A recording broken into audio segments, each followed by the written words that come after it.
Boxing Cares, big champions supporting little champions. A wise man once said, "The most important thing in life is to serve others." This was in 2006. Today the power has been passed, but the passion remains the same. Thank you, Mauricio, for letting us do all this. You are our heart.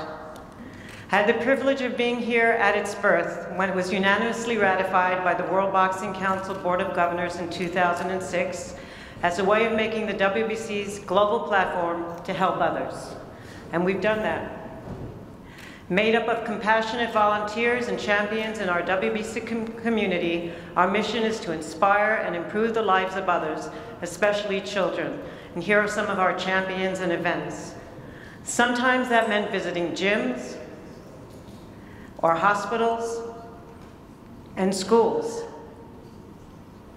We've crossed borders, and we've had ambassadors. All of you are really our ambassadors. You represent us, you represent your sport in the best way. We've had heroes and superheroes, and even a queen and a king. We actually have two kings there. Surprisingly, this is how we started. In 2006, our first visit was to Children's Hospital with Gennaro Hernandez and Eric Morales, and the board of the hospital actually told us they would not let any boxers in. They didn't want us in there. Colorado was next, and the boxers had been visiting there for years individually, but when we wanted to come in as a group, they said no boxers. But Raylene and Stephen Blay really kept pushing, crying, writing letters, and finally they let us in. And they loved it, same kind of letter. And into our fold came all of these leaders and a special family who supports us. And what started as a simple handshake mushroomed into a full-fledged embrace. We raised consciousness of our sport. And this is who we are today from those humble beginnings.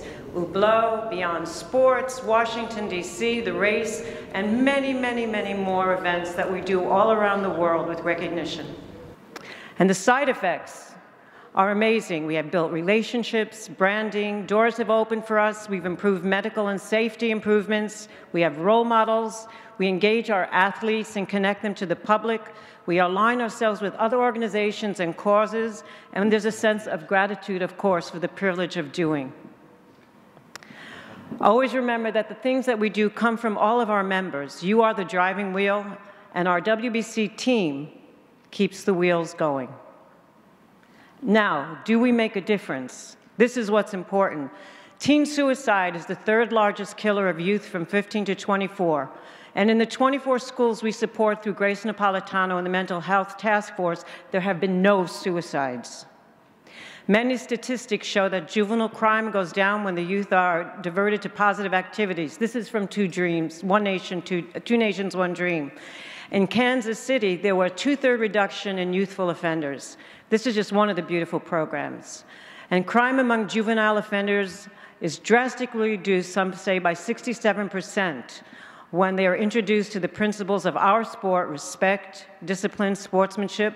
The WBC golf tournament, which was spearheaded by Michael Solomon and the whole WBC team in Mexico, won for building a gym in Foundation Reinserta, which deals with juvenile offenders.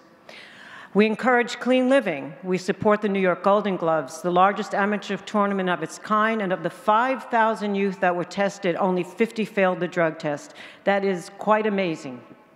And coming soon, we are helping to build a village in Adano with Rodrigo Cabo's help. We're doing Two Nations, One Dream, which is an amazing, amazing program, again in Chicago with Joel and the group there, Celestino, and possibly in New York. We're collaborating with the Golden Gloves, who this year has chosen to name an award after us. We're continuing partnerships with UCLA for fundraising and for the Women's Summit. Through the WBC, Mauricio, we are bringing Beyond Sports to Mexico to unite all of the sporting leagues for tolerance, peace, and acceptance. We're developing a WBC museum with the Nevada Boxing Hall of Fame. But this is the most important reason we do it, and I know you have all felt that hug at the end of a visit like we did at the orphanage. You just don't want to leave them behind, because we're a community that turns tears into laughter and despair into triumph. And All of you with the love and faith have made this possible, and as Don Jose said, it's our privilege to serve, but more than that, it's a pleasure. Thank you all.